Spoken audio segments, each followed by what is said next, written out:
So here's what I'm gonna do first. I'm going to hear from North Michigan Park residents. I know people all over the city. I have a lot of you, my friends, see them in the back of the hallway. We're going to go first, North Michigan Park residents, and then I will entertain a few other questions. Is that fair? Okay, let me go to North Michigan Park first, please. Let me get your mic set. I just want to clarify, the study isn't to look at safety improvements, including a road diet, or solely a road diet? We were asked to study a road diet. A road diet is a proven countermeasure to some of the conditions on border crash.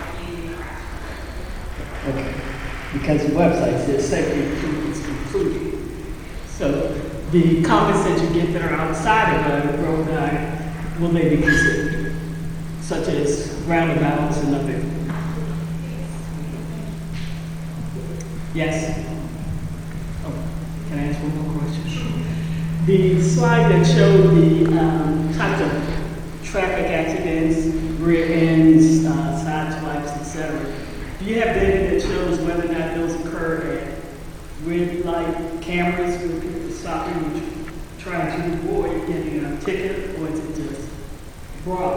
That's what the traffic analysis period will help us. Okay, so I'm gonna need, let's see, I'm gonna need one of my friends to call and take the mic around from the floor. Let me see what kind of friends I have. I'm telling the young fellas I see here that I know. Let's see which one comes first. There's a mic right there? Yeah, he got his hand up. That's what I was like. The person who I wanted to do it, just raise their hand.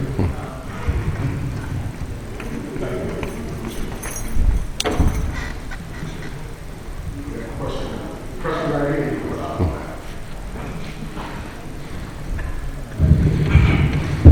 Thank you.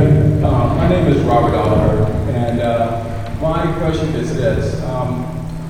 When you look at South Dakota Avenue, first thing, South Dakota Avenue is a snow emergency route. Secondly, it is a truck route where everybody comes to the city. Lastly, South Dakota Avenue, according to DDOT's own records, is a principal arterial. And just to make this simple, basically a principal arterial takes about 40 to 60% of the city's total traffic volume and spill it on a regular basis. Now, I think the road diet may have been a good idea 20 years ago, but it's not a good idea now. The reason why is because there is a lot of people who have moved into this area. Within the past 10 years, there's enough people who have moved into this area, about 2,000 families or so, or I should say 2,000 people, who have created a new ANC 5809. Okay, that's brand new. So that's right there between Old State Riggs and Galloway. My point is, we have a business there as well. Okay, the question is this. Basically, what have you guys really worked with the MPD and the fire department in terms of their thoughts? Because when I spoke to them, they didn't really want to talk about South Dakota Avenue. They did say downtown, their response times have been elongated because of the fact of the work that has been done down there. And so I think the same thing is going to happen here.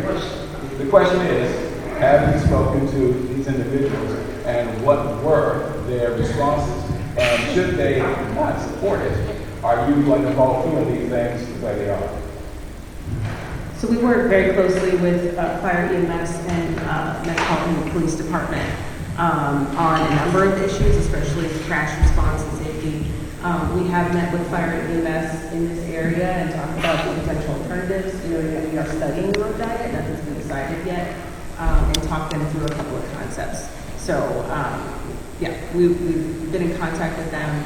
I will say what we've looked at already to even determine if we could go down this path and study a road diet was to look at the pre-pandemic data that we had on our books. Every so often we go around to all of our corridors across the district and we retime the lights according to what the traffic is. We've got existing data that was pre-pandemic that we were looking at. Just if we remove a lane, not looking at how we use the additional space, would it work in some of the areas? And so we found that it did work very well, generally in some of the areas, but what we're gonna do through this study is collect new data, most current data that we can, so that we can reaffirm that through this study, and then through the process determine how to use any additional space.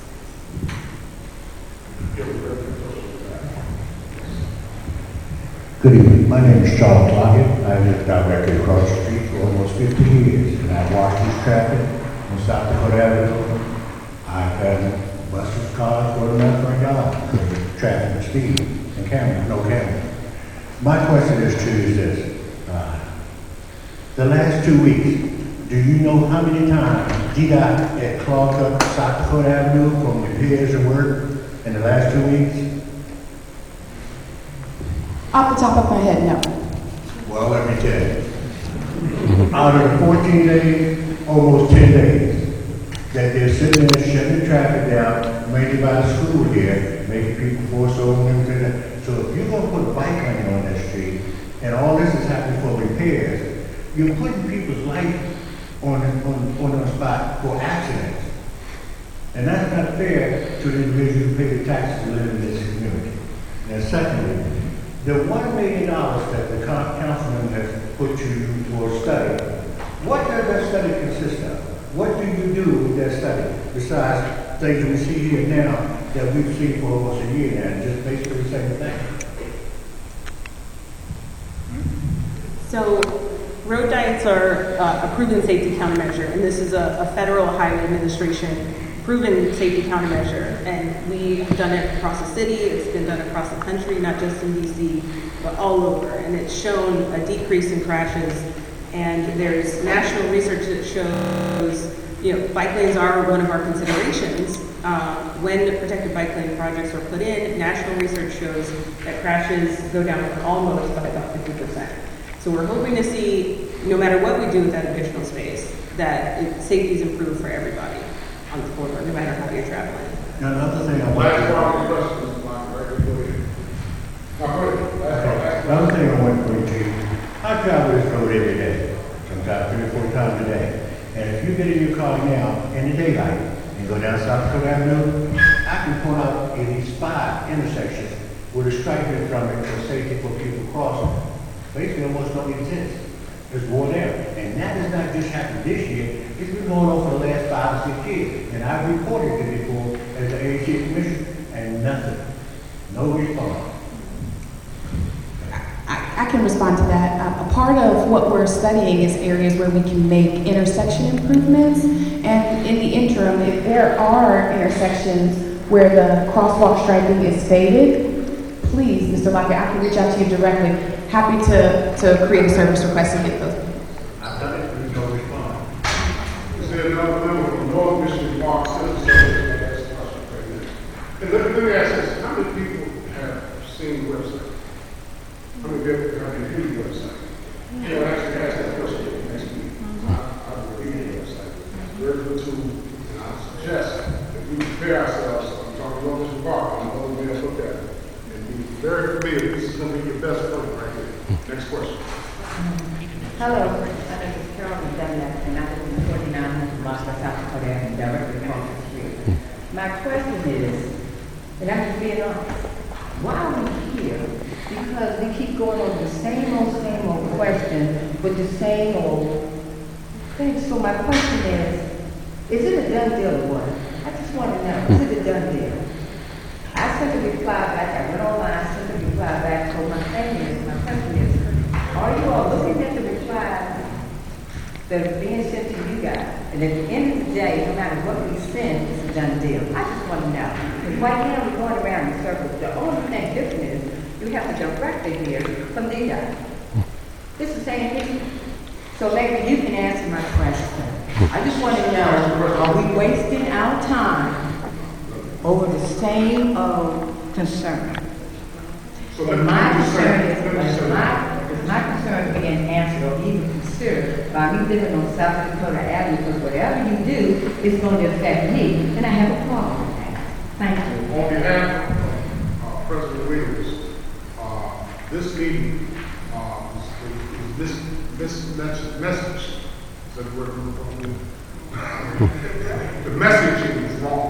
So, okay, so the message was to talk about the South Dakota Avenue safety plan. It was not necessarily germane, and part of it is exactly what you said. It was not germane to this bicycle. That's why whatever plan comes, the community comes with the works of it. I know Mr. Foxworth knows what you all think about the bike lanes. This meeting is about the whole, let's look at the whole thing. More to it than bikes. She didn't say anything about a bike. Answer her question. Mister, you know I know you too. Just chill out. Well, I know you. Just chill out. Okay? Just chill out. I am chill. You didn't answer her question. Is it a done deal? Is it a done deal? That's not before. Yes, it is. Church. This is the same.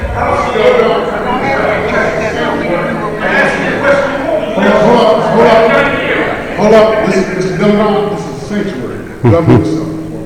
So maybe you should have it in the past. Okay, I'm going to answer the question. The study is a done deal. That is the stage we're at. We did not want to come here to talk about anything more than the study because we have nothing to tell you. The phase that we're at right now is doing the study.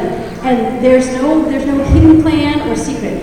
We are doing a study so that we can come back to you when it's finished and talk more specifically. So I think people think that there's something else.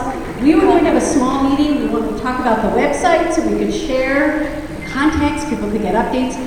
I know there was a flyer that went out and said, let's talk bike lanes. Our intent was to just let you know. We have a way you can get a status update. It was going to be a small meeting. I think there was some expectations here that were, unfortunately were set. But again, we have nothing to say about the bike lane because we're not planning a bike lane right now. We're doing a study. We have more information. We're going to come back and share it. All right, this is North Michigan Park first. Let me make sure I got everybody. Let me know. I don't know everybody knows. North Michigan Park. Okay, next. North Michigan Park. Ms. Smith, I'll send you an opportunity now. Good evening, my name is Carolyn Curtis, 49618 Street Northeast. I have also looked at the National Transportation Authority and noted that they have really a template from Seattle in regard to how you determine what you actually do need to be able to ensure safety, depending upon the level of traffic. My question is this, and I sent voluminous comments back to you all after our initial meeting. I don't see references to anything other than the fact that a council person provided $1 million, which I think is a major waste of money, but there are no references. No references, no study questions, none of that.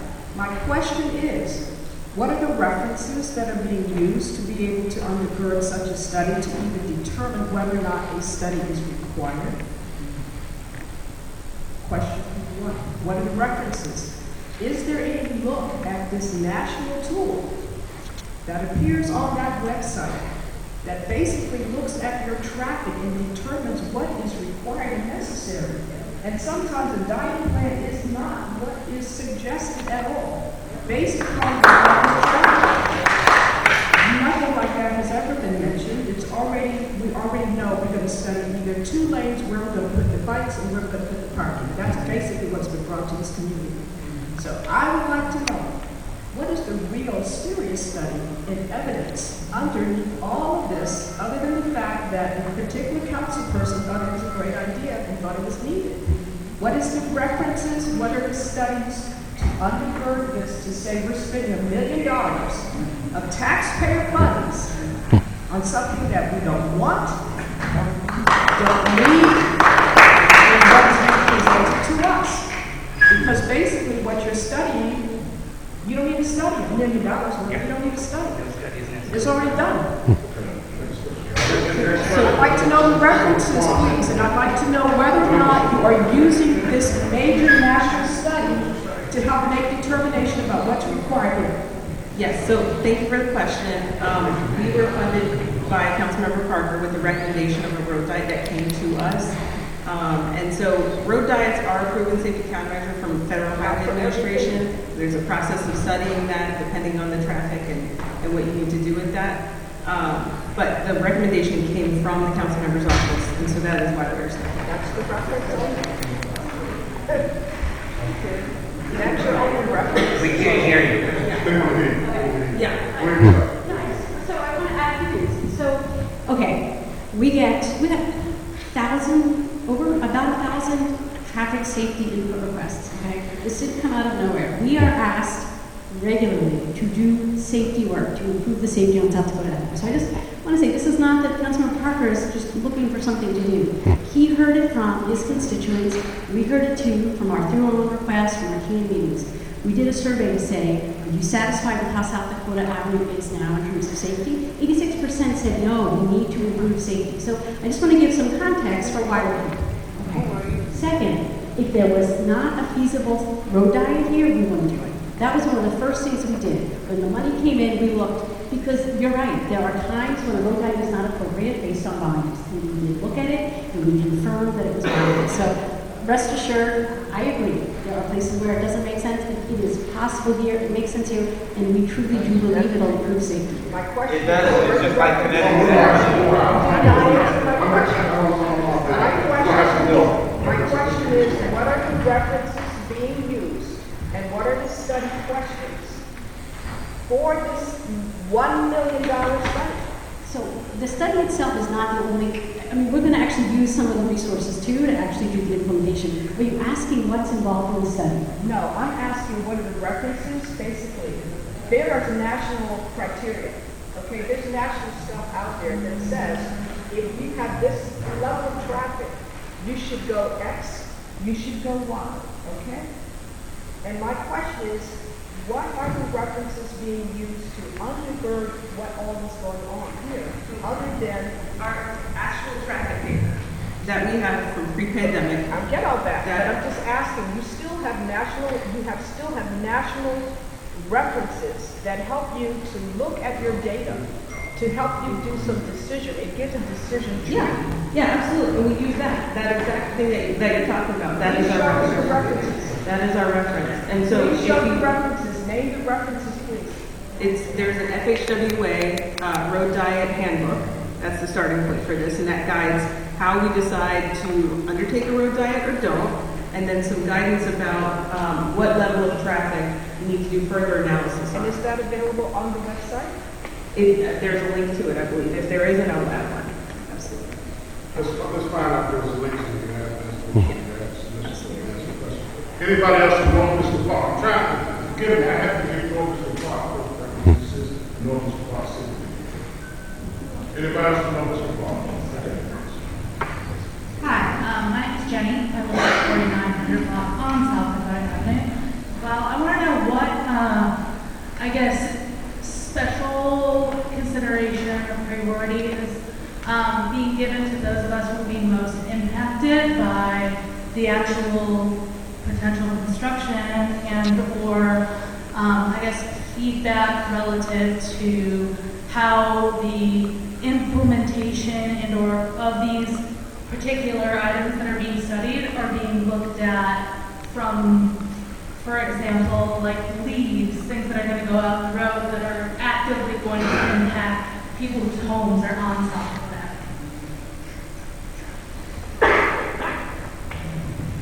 Avenue. So throughout this process, we will be engaging with the community. We will absolutely be engaging with the folks that live on South Dakota. And any time that a project reaches a point of construction and we are preparing for post-construction, there is a maintenance plan that is created for the project. So if it were bike lanes, for example, we do have a way to do leaf removal in our bike facilities. If there were parking, for example, that leaf collection process would not change. Before I go to Mr. Locke, anybody else know Mr. Locke, Mr. Locke? Okay. Now, I'm going to this young lady up here. Who's coming tomorrow? I live at 4702 8th Street Northeast. And anything that you do to South Dakota Avenue between Ridge Road and Bladensburg Road affects all of those streets that run into South Dakota Avenue. And I've noticed that in the last couple of months, maybe even as far back as a year, traffic has steadily increased on my street. And sometimes, you know, people stop at stop signs, sometimes they don't stop at stop signs. Sometimes they speed up when they get to a stop sign, they don't see traffic, you know, coming from the other direction. It's like a T between 8th Street and Buchanan Street. And some way or another, if you're doing a study on traffic between South Dakota Avenue and, on South Dakota Avenue between Ridge Road and Bladensburg Road, you have to include those side streets in that study. Now, are you including them? Yes, so absolutely we are. That's part of the reason we recommended to the council member, we make this a more holistic study and look at places, so in studying a road diet, looking at places where, from the analysis, we think that people might want to divert off of the side and go to the side streets, and then build things to deter that from happening. And they go through alleys, and I noticed that those alleys are intended for one vehicle to travel through there at a time. And if you meet a vehicle, you're going to have a problem trying to pass. And if somebody doesn't want to back up or move out of the way, you still have another issue. And sometimes people come through that alley and there are kids riding their bikes and things like that through their alley. So you need to kind of look at the alleys too, and maybe make some alleys one way this way and some one way another way, because eventually you're going to have some bad accidents in the side streets and in the alley. Absolutely. All of that is part of the study, to look where we can make take improvements. Gentlemen back there. Then I'm going to hear the part. Good evening, Kendall Joyner, 4931 12th Street Northeast, so right across South Dakota. One comment and then a set of questions. So, back earlier this summer, we had a meeting here, standing room only. This young lady here in Burgundy was here, so she can attest to the passion of the residents in this neighborhood about any proposed road diet to South Dakota Avenue. So I say that, first of all, to say that there is a significant number of people in this community, tax-paying citizens, who are not in support of any road diet for South Dakota Avenue. So we would expect that our representatives would truly listen to what we believe and what we've done and what we think is important for our communities. That is one statement. Last community meeting, I asked a question. I never really got an answer for it, and it came up about the three options. The problem with that is that when you come to the community with three options, and all three of the options are a road diet, there is not the fourth option of no bill, which means there are no changes done. It gives the impression to the community that it's a foregone conclusion that something will be done. So that's why there's this passion about not believing, because we've been here, I'm 51, lived in this city since I was 3. So we've been here long enough, and I know that others have lived here longer than that, our seniors have lived here longer than that. But we've been through a city where we are not listened to. And people, bureaucrats, no offense to you all, are residents of the district and have your input as well. But we're told what is best for us. And we want our opinion to be valued by our representatives. A set of questions and then I'll sit there. With the perspective of South Dakota being a major arterial, with 20,000 cars a day, that was you all's data that was presented at the meeting. 20,000 cars is a lot of cars. There's a lot of traffic, and there aren't any other